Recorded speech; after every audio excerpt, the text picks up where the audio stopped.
Thanks for joining us on Parlance. This is Bloomberg Quint. I'm Harsha Subramaniam. The headlines at this hour. Good afternoon. These are our top stories.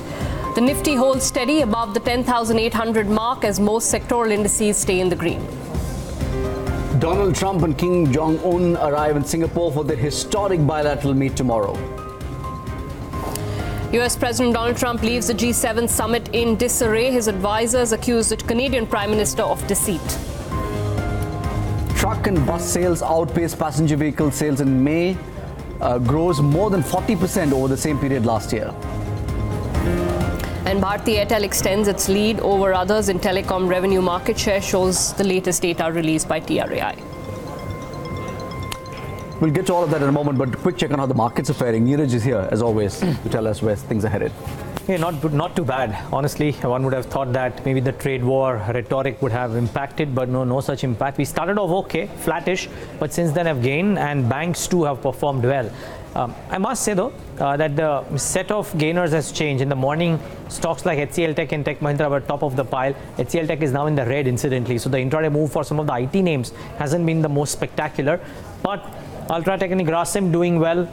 Some financial names doing reasonably okay for themselves. SBI is participating. Reliance was marginally in the green at the start of the trading day. So a completely different set of winners currently in store right now who are doing reasonably well. Bajaj Finance, the juggernaut, continues up about a couple of percentage points, trading at new highs as well. So that too is doing reasonably okay for itself. At the broader end of the spectrum, a couple of pockets stand out. PSU banks are not having as good a day as they were having in Friday's session. So the UCO banks, Allahabad banks, etc. ahead of the event were up 8-9%. Nowhere as close, but the Nifty PSU Bank Index still up about 1.5% higher. IIFL Holdings from amongst the NBFC names is doing very well. And sugar as a basket, with the prices recovering almost all of the lost ground.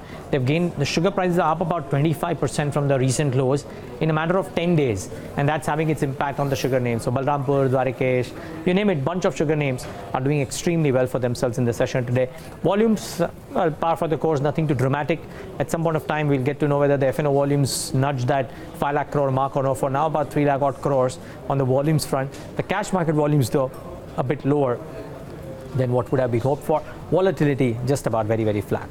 All right, Neeraj, thanks so much. That's the afternoon check on markets. Let's get on to news. Commercial vehicle demand continued to outpace passenger cars in May. The latest data released by industry body SIAM shows that bus and truck manufacturers saw sales rise by more than 40%. Yatin Mota is standing by to take us through the numbers. Yatin. Well, so far the listed companies for the month of May have reported healthy sales growth. In fact, if you look at the consolidated data, which is released by SIAM, which basically deals with unlisted and listed companies, we have the auto data sales points which have been quite interesting. In fact, if you look at the two-wheeler sales also, they have seen a 9% growth.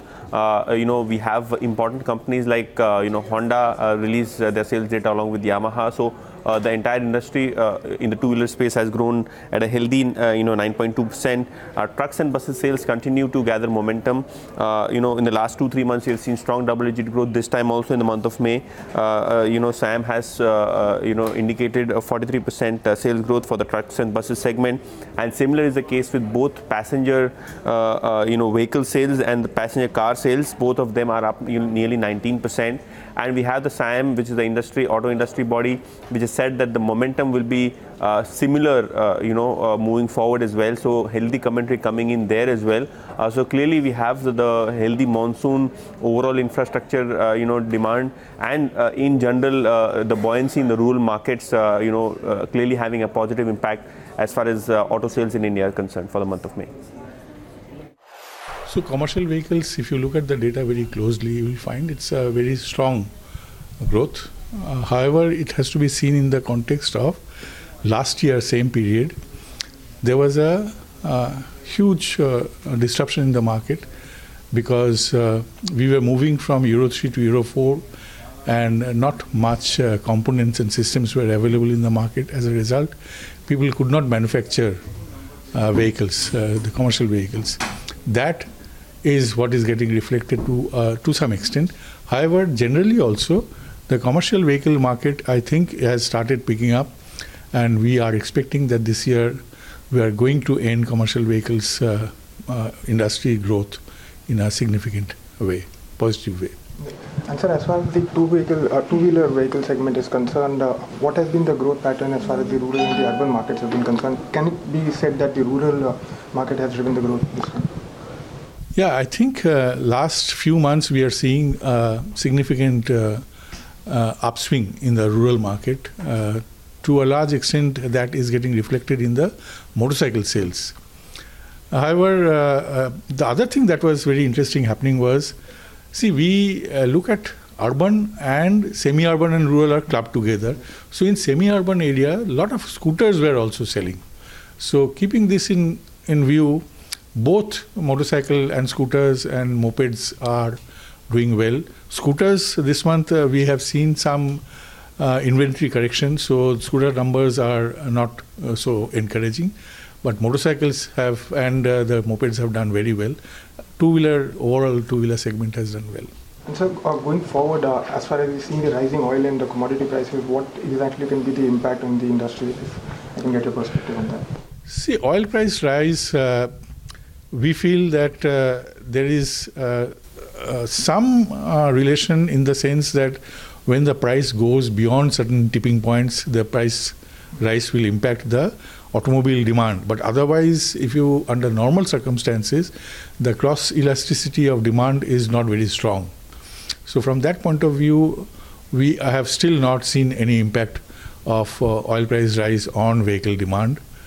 With respect to, I think, in the future also, we are expecting that there will be some stability coming in, and we should not have much to worry.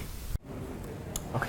That's the automobile industry. Let's move on. Bharti Airtel is the top nifty gainer today after the country's largest telecom operator extended its lead over others in revenue market share terms.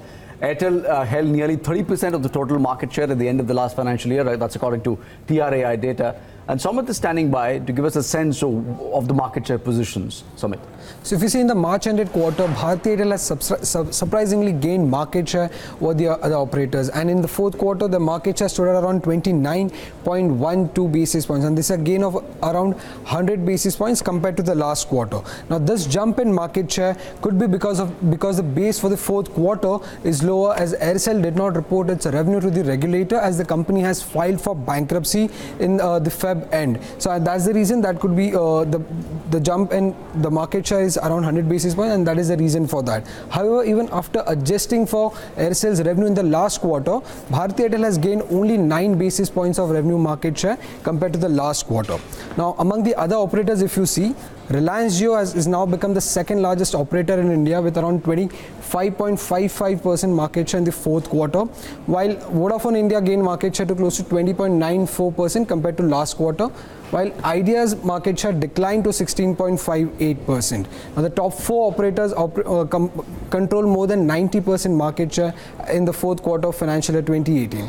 Among the smaller operators, state-owned operators like BSNL and MTNL also gained market share marginally, and their market share increased to around 2.3% and 5.4% in the fourth quarter of financial year 2018.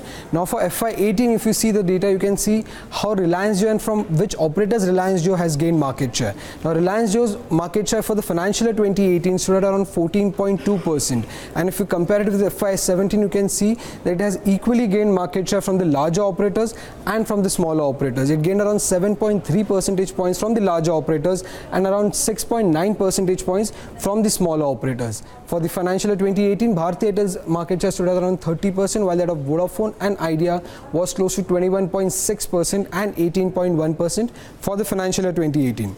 Lastly, in the fourth quarter, if you see, the telecom sector as a whole again saw a decline in its revenue. The sector's revenue declined by around 7.8%. Now this is adjusted for Aircel's revenue in the last quarter to close to 24,332 crore rupees as of the March ended quarter. Samit, thank you for that. That's the telecom market share position. But let's talk about the big story globally. Donald Trump will meet with Kim Jong-un in less than 24 hours from now. The two leaders arrived in Singapore late last evening. They will be holding bilateral talks tomorrow. Joining us from Singapore to explain the significance of this meeting, Bloomberg's Stephen Engel. There's a lot riding on this meeting, Stephen. It's been called historic. But what is the broad anticipation? Yeah, it could be a historic 3-minute get-together, or it could be a historic summit where they agree to end the Korean War, disarm the Korean Peninsula, and reinvigorate the North Korean economy. We don't know. Normally, these kinds of summits have already been determined. Already, the deliverables are usually established long before the leaders fly in. They usually fly in, have a bunch of photos, a smile and handshake, and then they go off to their respective countries. This time, it's very different. So the two leaders are said to be hunkered down this afternoon, getting the last arrangements together on how they're going to negotiate tomorrow. The key negotiations really aren't done yet, because Donald Trump says it's going to all be about attitude in those opening few minutes at 9 in the morning. In that building right behind me here, we're perched just above the Capella Hotel on Sentosa Island, where it's all going to happen. So it's really building up to that. There's not a lot of news today, okay? We had two sides meeting side by side or across the table this morning from 10 until 12. They came out, adjourned for lunch, and neither side said anything to the media. So it's a guessing game right now what really the mood is. Stephen Engel, many thanks indeed for joining us with those details. That's Stephen Engel reporting from Singapore. The action is in Sentosa Beach, about the meeting between the two global leaders. All right, we'll keep tracking that as the story comes in, but let's listen to what experts have had to say about the summit so far. The real fear is that you get some nasty headline that comes out either tonight or tomorrow going into the meeting or while they're having the meeting and says, Navarro is pushing for a Libyan type plan, which is a no-go for the North Koreans. So I would say that, we must be careful how we talk about being priced in, because there's always a very negative downside to people thinking that they understand what's going on. Remember, the markets don't like uncertainty. And I think we see with President Trump is he'll have what seems to be an okay meeting in person, but then there's a press conference afterward and tweets, and it all seems to unravel or end in acrimony. So, personally, I hope for a constructive meeting where the two leaders kind of size each other up and agree they can move forward, that there's a good, strong document that comes out of it, a statement of principles, that both sides announce something pretty big that they are committed to doing in the next couple weeks even, But again, we're going to have to wait and see, because you could have what looks like a good Singapore, a good day or two, and then it starts to unravel, and that has been a pattern. It's not just with North Korea. It's a pattern in the relationship between the United States and North Korea. I think that it is in North Korea's interest to denuclearize. They have an economy to get started. So I think that we really need to take this historic opportunity, and it would be a real shame to waste it. We're hoping that this will be the beginning of a longer process. It's hard to see that we will come up with a huge deal tomorrow, but that this is a commitment to start working with international agencies, with international law and other governments to create a sustainable path towards denuclearization of the whole Korean peninsula. Expectations. I don't think we're going to see much more than a very expensive photo opportunity coming out of this summit. This really is a getting to know you session, and of course this plays directly into the hands of President Trump's approach, which is all about developing personal relationships, especially with key world leaders. And so we want to see what kind of relationship he develops with Kim Jong-un, what he says about the Supreme Leader when he comes out of the summit, and whether there's any geopolitical chemistry. We have a plethora of them at the moment. Obviously, Trump-Kim is, at the very front of our minds in terms of its importance, given how explosive it is in, multiple dimensions, metaphorically and literally. But really, I think that the market is, as I said, failing to understand just how dramatic some of these potential shifts could be. Now, I fully understand if you're out there trading day to day, given these are sharply binary, fat tail scenarios if things go wrong. You don't necessarily want to be the first one selling everything and running for the door. That's an expensive proposition if you are wrong. But I certainly think it pays to be a little bit more cautious and to hedge your bets a little bit more than people seem to be doing so far right at the very beginning of the week. Okay, so those were some expert voices on what's expected from the summit. The one meet that did not end well at all is the G7 summit in Canada. Trump and his advisors have been since accused Canadian Prime Minister Justin Trudeau of deceit and walked away from the official communique. This move has also triggered concerns of an escalation in the proposed trade war between the United States and some of its traditional allies that include France and Canada. And that's not a good sign. Kathleen Hayes of Bloomberg News has this report. Covered G5 meetings. I've covered G7 meetings. G8 meetings. I don't think anybody has seen anything quite like this in history. So another first for President Trump, which seems to have upended the G7 unity that was with such difficulty put together at this meeting in Quebec.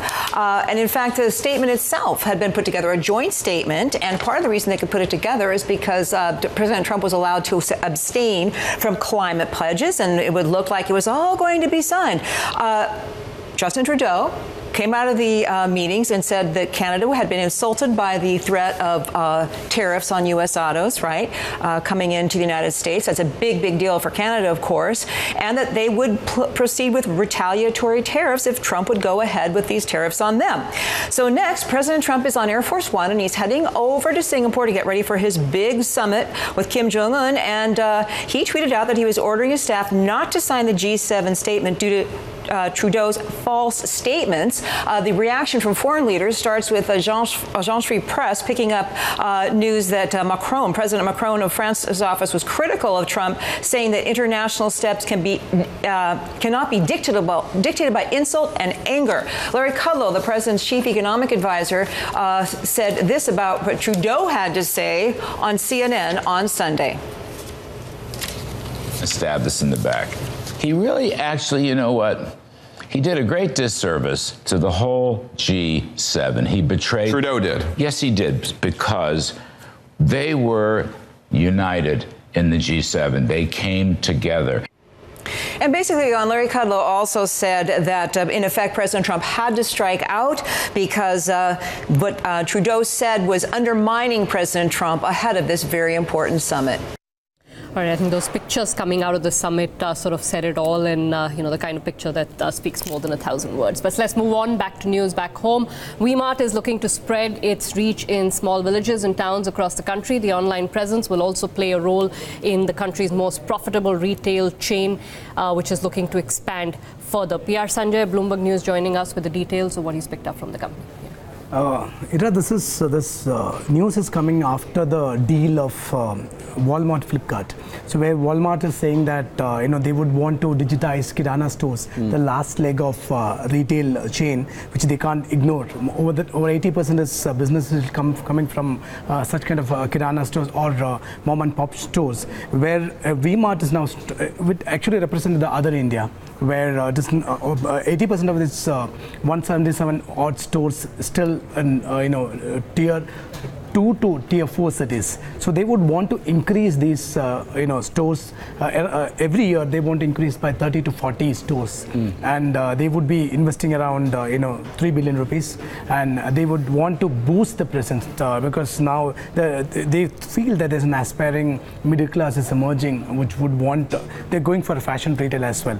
So they want to tap these captive audience there over there, captive customers over there. They want to encash it on, and they would want to increase their presence across South as well, which they're brutally dominant over Eastern and Western market. They would want to come down South as well.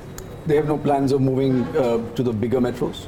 Their thinking is in these lines where the focus is on tier 2 to tier 4 cities, because metro is crowded. You could see that a lot of e-commerce companies are coming, and they're also in the process of coming out with an omni-channel presence where they will finalize their e-commerce strategy in a year.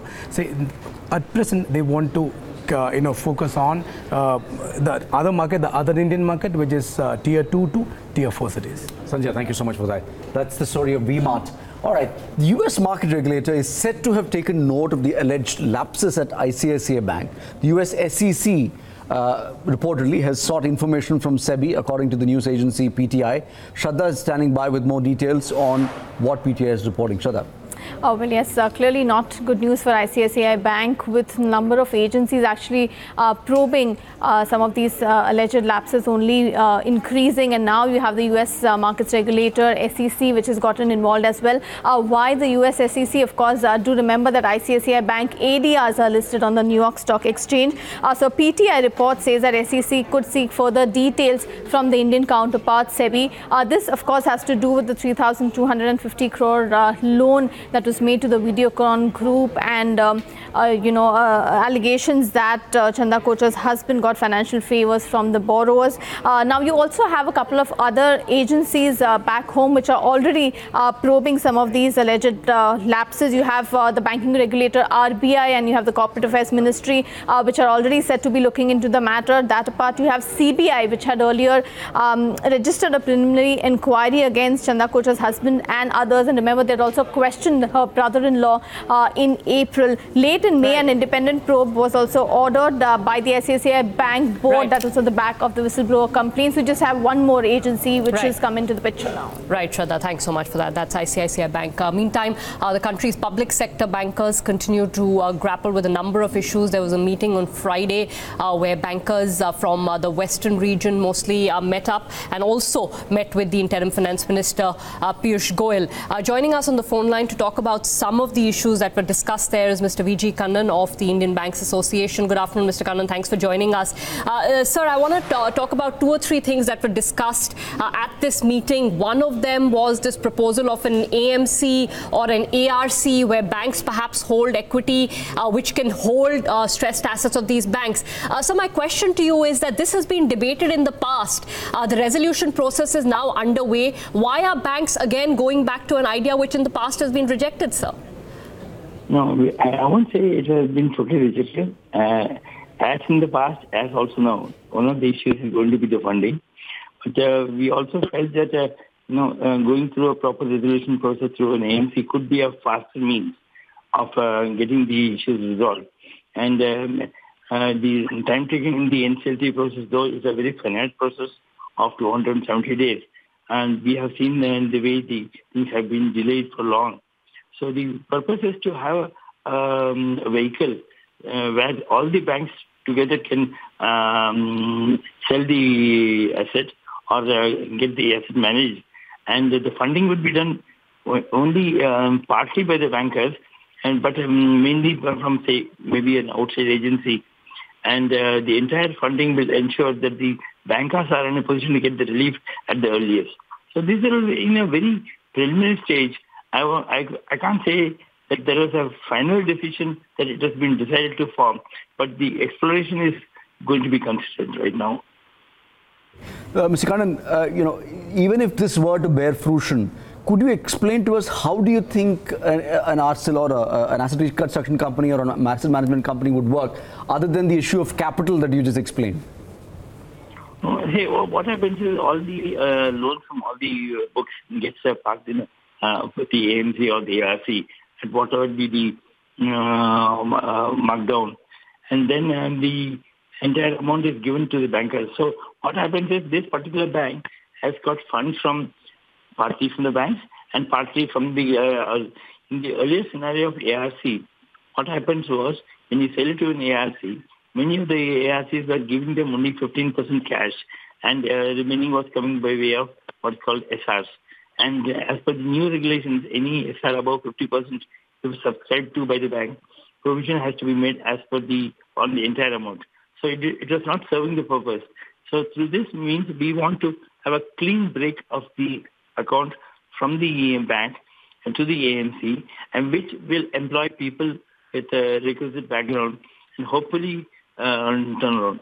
This is, as I told you earlier, it is very preliminary, but if this works out, more and more sector-wise assets can be transferred and can be dealt with. That's the idea behind the entire thinking. Okay, Mr. Kannan, we'll see whether that idea actually fructifies this time. I think the other more important thing that was, discussed was how, this strange scenario where certain banks are sitting on liquidity but cannot lend or are not willing to lend because of the RBI's PCA framework, how, that liquidity can get transferred to banks which are in a position to lend perhaps. Was there any debate, discussion on, sir, trying to ensure that credit flow continues even as weaker banks are focusing on resolving their own balance sheet issues? Yeah. One of the areas of discussions was that in the case of some of the PCA banks which cannot lend because of restrictions put on them, the working capital requirements for genuine borrowers have to be met. So therefore, it was felt that this same could be met by some of the other bankers. The entire modus operandi was also not discussed. As you see, this was only a discussion among 7 to 8 or 9 bankers. It's not that all the bankers are involved, and some of the bankers who have been present also may not be a party to it. Therefore, I think this is a decision where wherever banks are unable to lend, the other banks should take over. The idea is that the stronger banks or the banks with the higher capital take over the additional share, which would have otherwise been falling on the PCA. Since the PCA banks are unable to lend, then the entire project, the working capital requirements are not met. So that is the purpose behind the entire discussion. So just one question, I'm not sure whether this idea specifically was discussed at the meeting or not, but Mr. Harshvardhan, who is a long-time financial sector veteran, has written in the Mint newspaper today suggesting that an interbank market be created, which is not just the call money market of 14 days, but a longer-term interbank market be created through which some of the surplus money sitting with weak banks can be lent out to stronger banks. Just off the top of your head, sir, do you think an idea like that would work? See, interbank and term money market has been in the talk for the last 10, 15 years. So there's nothing wrong with this, and it's a very good idea to have it, but how to operationalize it is a question. And call money market is the only one which is most active. All the more reason you must have been noticing that the only interbank benchmark is the overnight benchmark. If you cannot force the bankers to lend, but yes, if the bankers start lending to each other for 3 months and 6 months at a time, it will automatically create an interbank benchmark. But whether the weaker banks would be in a position to lend, the one advantage of lending to interbank would be that the risk weight will be much lower. Yes. All right, Mr. Khan, we'll leave it there. Thank you so much indeed for joining us with your perspective. That's the IBA's view on what's going on in the banking sector. We'll slip in a short break on that. Nora, on the other side, the United Front will be different this time, says RJD leader Tejasvi Yadav, with Congress within the alliance. An exclusive interview that's coming up on the other side.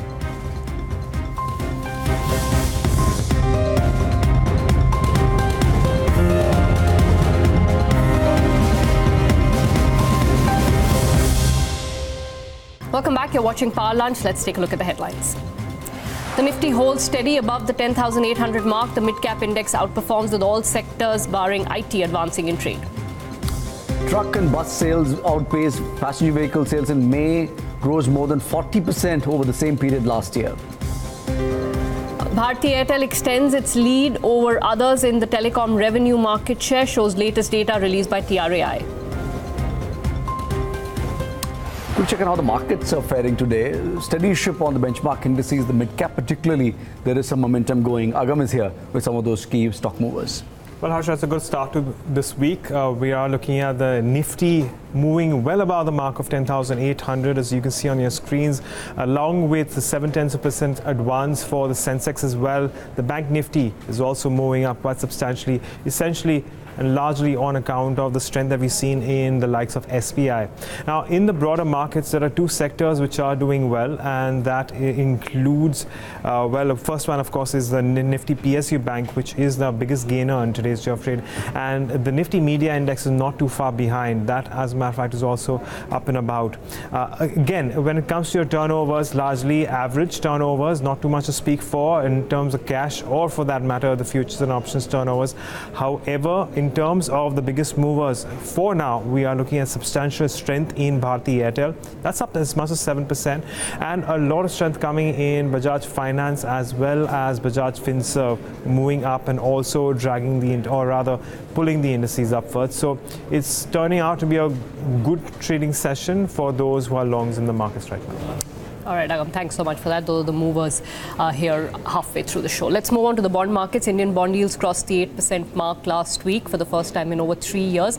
But PIMCO remains unimpressed. The fund house cites rising crude oil prices as a reason why they're still not willing to buy in. Karthik Goyal of Bloomberg News joins us with the detail. Karthik, even this level is not attractive enough. Thank you, Ira. Yes, definitely.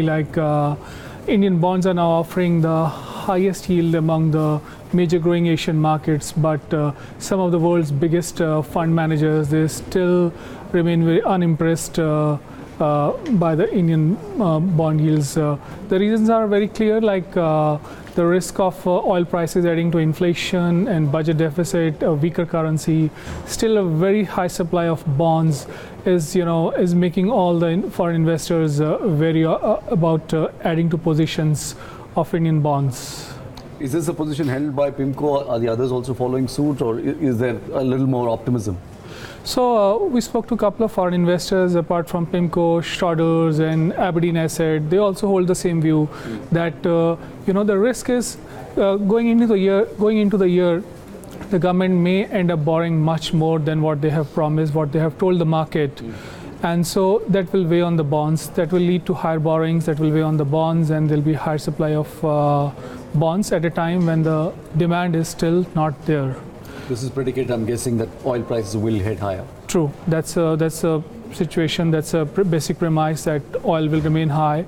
There's a risk that it may further go higher from here, though they have retracted a bit. But if oil prices go beyond here, that's a very, very big negative risk for India. So all in all, a perfect storm and getting stronger and stronger. Karthik, thank you for that. Let's talk about ONGC now. One of the government of India's richest PSUs, ONGC, is bleeding cash. The upstream oil major, which once sat on cash reserves of nearly $4.3 billion, has seen its cash pile erode by as much as 90%. Saket is here to tell us what's going on with ONGC. Well, the company is literally running on fumes now. As I said, it had $4.3 billion, and that wasn't long ago, just about 2012. Last year was very unusual. The government took away every possible penny that they could from ONGC. There was HPCL where they had to pay around 370 billion rupees, and then there was a record dividend payment at the same time when they had. So in just 1 year, when they had 130 billion rupees odd, the end of last year, they came down to just 4,000 crores at 10 billion rupees. So all these payments that they have to make to the government, apart from their own expenses, like 300 odd billion rupees of capex that they have, has wiped ONGC out clean. And on top of that, they had to take debt for the first time to fund the acquisition of HPCL. So that's the chart on your screen, the debt chart specifically. That orange bar that sort of spikes up in there. Talk us through that, Saket. So that orange bar that's reflecting the company's long-term debt that they have taken to fund their HPCL acquisition. They needed around 370 billion rupees, and most of that was raised through short-term financing through banks, which they are in the process of refinancing over the next year. Currently, they hold around 250 billion rupees of that as debt on their books, which they need to either refinance or repay by end of maybe January. Does this squeeze their capital requirement? Does this squeeze their expansion plans? Well, it may not have an immediate impact, but it's a concern for sure. The company has some 320 billion rupees that they need to spend this year. And if oil prices remain where they are, or if they go up and the government doesn't again fall back on ONGC in some ways of subsidy payments, then it should be fine. Probably they will manage through cash flows. At least the capex would be done, while they may have to keep the debt without immediately repaying it. But the problem is the company has huge capex plan, and the government wants them to ensure the production rises so that India doesn't have to depend on imports, at least reduce by 10% by 2022. Now, if all those have to be done, the company needs to spend more and more money on their oil and gas exploration and production work, not buying refiners or paying dividends and all those kind of stuff.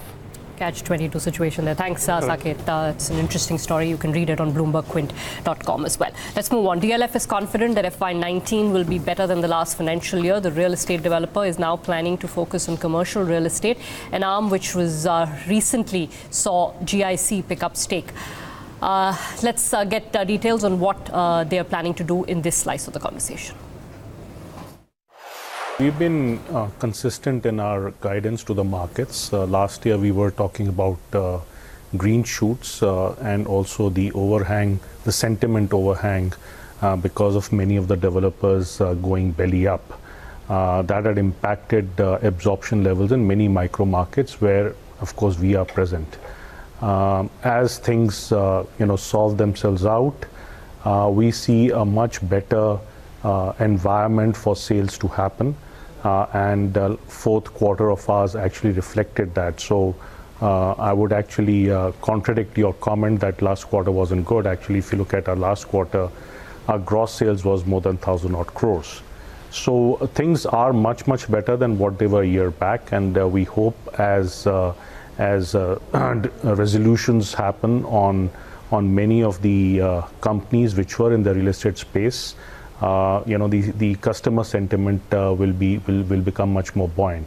Last but not the least, real estate is very heavily correlated with the GDP growth, and hence, as things start to move on that end also, there will be better demand perspectives for us and for other real estate companies. Can you extrapolate on that point? Because when we speak to at least the developers in the Mumbai region, they're talking about how the market doesn't seem to be picking up meaningfully.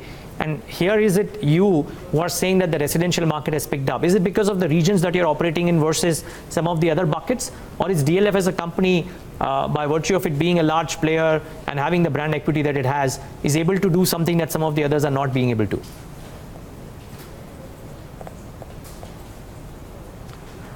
No, I think you see, real estate is pretty much a micro market driven play. So, South Mumbai will have different dynamics versus, let's say, New Delhi or suburban Mumbai will have very different dynamics to, let's say, Gurgaon or New Gurgaon. So you have to look at various micro markets and see the guidances which the real estate companies are issuing.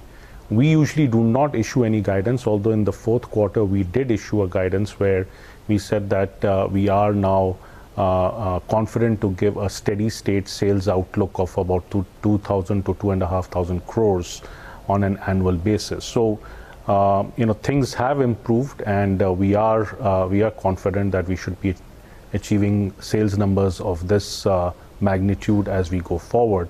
Do also note, last year we had shut our sales because of enactment of RERA, and of course there was some disruption as GST got really implemented. So, keeping all that into account, I think FY19 would be a much better year for DLF for sure, and I'm sure for the whole real estate industry. There's a report by Anarock which says that the number of units being launched, the new launches absorption in the NCR region has inched up. In fact, new launches, I presume, in NCR are more than double. You just spoke about you selling a lot of finished inventory. What about new product launches? Have you guys meaningfully done some project launches in the NCR region in the last 2 or 3 odd months? No, we have only launched one project for construction, so we are not doing any pre-sales unlike other developers. This is a project which is called Midtown in New Delhi, which is adjacent to our earlier project called Capital Greens. So that has gone, we have broken ground over there. It's more than 7 odd million square feet of residential, which incidentally is also in a joint venture with GIC. That is a project that the build out has started to happen.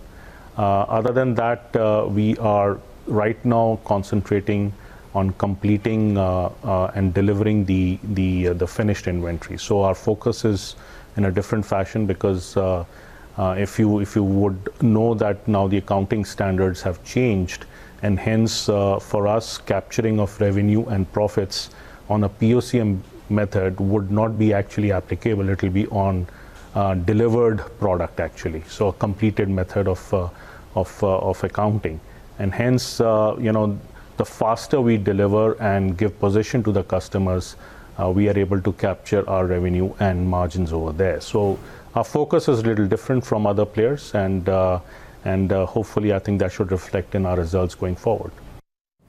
That's the management of DLF. Politics now. The coalition of opposition parties that came together after the Karnataka Assembly elections will be able to turn the political wind going into general elections next year. That's the view from Rashtriya Janata Dal leader Tejashwi Yadav. Speaking to Sanjay Pugalia, Yadav says opposition unity is driven by the ideological need to stop the Modi-Shah political machine. Here's the slice. Opposition की unity जो हो रही है, जो लालू जी का एक सपना था, एक कोशिश थी कि देश भर में महागठबंधन बनाया जाए नेशनल लेवल पे, तो आप देखिएगा कोई कयास नहीं लगा सकता था कि मायावती जी और अखिलेश जी में भी बात हो सकती है। और जहाँ तक कम्युनिकेशन की बात है, अलायंस बीजेपी की तो 40 पार्टियों के साथ है और दिखाती है कि वो अकेले लड़ रहे हैं। 2 पार्टी के साथ भी सरकार बनाते लेकिन दिखाते कि वो बीजेपी की सरकार है। आपने बड़ा इंटरेस्टिंग बोला कि यूपी में लेकिन एक क्लैरिटी है कि ये दोनों अब मिल जाएंगे तो एक सीरियस चैलेंज बीजेपी के सामने होगा। बिहार में वैसा इक्वेशन या वैसा अभी धुरी दोनों पॉलिटिकल साइड की नज़र में नहीं आ रही है। आप ऑल्टरनेटिव वॉइस हैं, लेकिन आप उतनी मजबूती के साथ अलायंस बना पाएँ और इनके नंबरों का मुकाबला कर पाएँ, वो इसलिए भी मुश्किल है कि अब आप ही अकेले हैं वहाँ पर सामने। कांग्रेस बिल्कुल मार्जिन पार्टी है। देखिए, आप देखिएगा तो नीतीश कुमार जी तो कांग्रेस से भी नीचे चली गई है। कांग्रेस जो है, जो उसका जनाधार है, वो कोशिश कर रही है ऊपर आने की। और जो हमारी जो पार्टी है राष्ट्रीय जनता दल, साथ में मांझी जी भी हैं, कांग्रेस पार्टी भी है, एनसीपी भी है, तो भले ही कोशिश में है कि एकजुटता के साथ लड़ी जाए, मजबूती के साथ लड़ी जाए। अब तो कांग्रेस को ज़्यादा वोटें मिलेंगी नीतीश जी से, ये स्थिति आ गई है। तो ये नहीं देखा। आप ऐसा कह रहे हैं तो कांग्रेस आपसे फिर बार्गेन भी ज़्यादा करेगी, लोकसभा के लिए भी और विधानसभा के लिए भी। बार्गेन क्या होगा नहीं होगा हम इसमें नहीं जाना चाहेंगे, कौन क्या होगा ये अपना इंटरनल है। विनेबिलिटी फैक्टर्स देख करके वो सारी चीज़ें हम लोग सॉर्ट आउट कर लेंगे। हमारे यहाँ कोई डिफरेंसेस ज़्यादा नहीं है। हम लोगों में जो कम्युनिकेशन जो है, चाहे राहुल गांधी जी हों, जिस हिसाब से वो उभर रहे हैं, जिस हिसाब से मोदी जी को डर लग रहा है राहुल गांधी जी के अलग अलग राज्यों के दौरे से, पार्टी को जिस हिसाब से मजबूत करें, तो कहीं ना कहीं से घबराए हुए तो बीजेपी के लोग हैं। लेकिन अगर आप दूसरे खेमे में देखिए तो वहाँ तो असंतुष्ट लोग भरे पड़े हैं।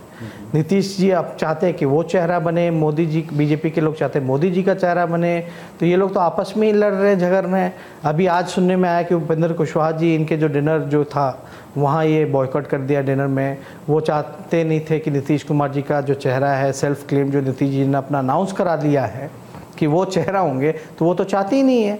तो बीजेपी में आप देखिएगा एनडीए पार्टनर इतने हैं, वो शिवसेना अलग बोलती है चुनाव लड़ेगी, चंद्रबाबू जी नायडू जी अलग चले गए, जीतन राम मांझी तो वहीं थे एनडीए में, ये हमारे साथ आ गए। तो कुशवाहा जी को आप रीच आउट कर रहे हैं?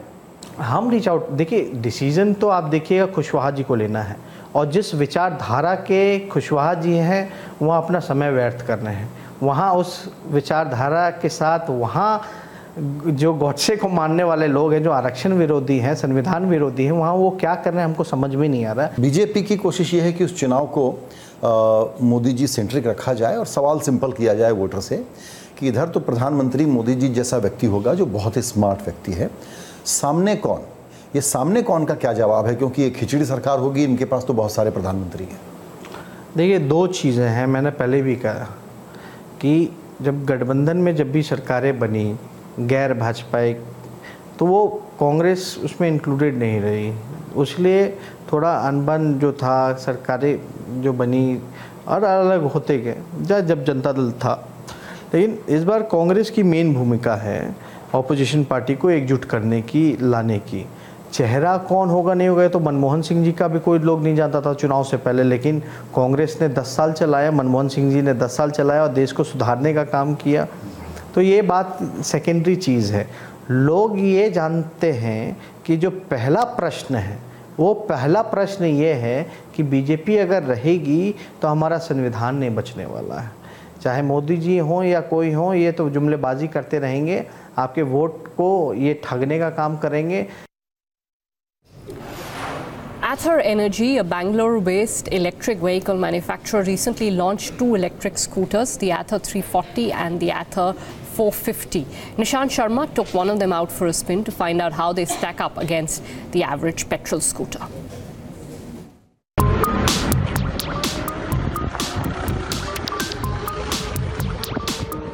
This is 450, a smart electric two-wheeler by Ather Energy. Actually, one of the 2 smart electric vehicles by Ather Energy. Now, without further ado, I'm going to take this two-wheeler out for a spin. First, to understand, how does it really feel to ride an electric two-wheeler? Well, the first thing that hits you is that this scooter is really quiet. It's even hard to figure if it's turned on or not. And as far as the ride is concerned, it doesn't feel at all different from a conventional petrol scooter. Now, both the models come in a shade of white and has a 7-inch navigation dashboard, a first in India. That means that you don't have to struggle to reach to your phone every time to check the location while riding. You can simply push the location from your phone to the navigation dashboard via the Ather app, or you can enter the location on the dashboard itself. The company says that both the models are quicker than any other petrol scooter in the country. The idea always was to build something that can keep up and actually possibly beat a petrol scooter in terms of performance, because electric is really that sort of a powerful technology, and with the 450 and 340 being able to do that. The 450 in particular is actually one of the quickest scooters in the market with a 0 to 40 time of 3.9 seconds, which means it can actually keep up with 150cc bikes. Top speed of 80, range of 75 kilometers, going up as high as 107 kilometers in the Indian driving cycle. Well, my favorite feature in this two-wheeler is the park assist mode. Now, how many of you guys have faced the issue of reversing the vehicle where you literally have to drag it? Now, here I can't, on my own, reverse the vehicle. But with the park assist mode, all I have to do is just select the park assist mode and accelerate here, and the scooter can be easily reversed. Well, like this. Well, one big question every two-wheeler enthusiast will have: how long can these vehicles travel on a single charge? Well, this particular model that I drove, the 451, you can drive up to about 75 kilometers on a single charge. The other model, the 340, you can drive up to about 65 kilometers on a single charge. Now, as far as the charging infrastructure is concerned, which is the key to make the electric vehicle a success, Ather has already deployed such charging grid across about 17 different locations in Bangalore already, and its charging infrastructure is strategically placed at convenient locations such as cafes, inside mall parking, restaurants, tech parks, and will be open to all electric vehicles. And the location of the nearby charging grid can be found on the app or on the navigation dashboard. We'll make sure you're never more than 4 kilometers away when we start shipping, and eventually we'll bring this number down to 2 kilometers. So range anxiety really ought not to be a problem. Anywhere in the city, you're never more than 2-3 kilometers away from the nearest charging point. We'll also ensure when you buy the vehicle, there is a charging point installed at your home. So an Ather team will come, do the installation, do the audit, and make sure the point is up even before the vehicle gets delivered. So getting the charging point up is not going to be your hassle. It's on us. But if there's one thing that can pinch the customer, it's the price. Priced at about 1,09,750 for the 340 model and 1,24,750 for the 450 model, both the models are expensive than any other scooter in the country. Overall cost of ownership, especially when you factor in the cost of fuel, the low cost of electricity basically ensures that you actually still have a better cost of ownership with the 450 and the 340 compared to petrol scooters. If you pair it with financing, right from day one, you will have the same cost as a petrol scooter, lower monthly outflow, and still a far more premium feature than any petrol scooter in the market out there. And its closest competitor in India is Hero MotoCorp's electric scooter, codenamed AXL HE20. Hero MotoCorp is also an investor in Ather Energy. The yet-to-be-launched two-wheeler is expected to have a top speed of 85 km per hour and a battery range of 110 km on a single charge. Pricing, though, is yet to be announced. Out of time on the show. Thank you so much for joining us today. Countdown is up next.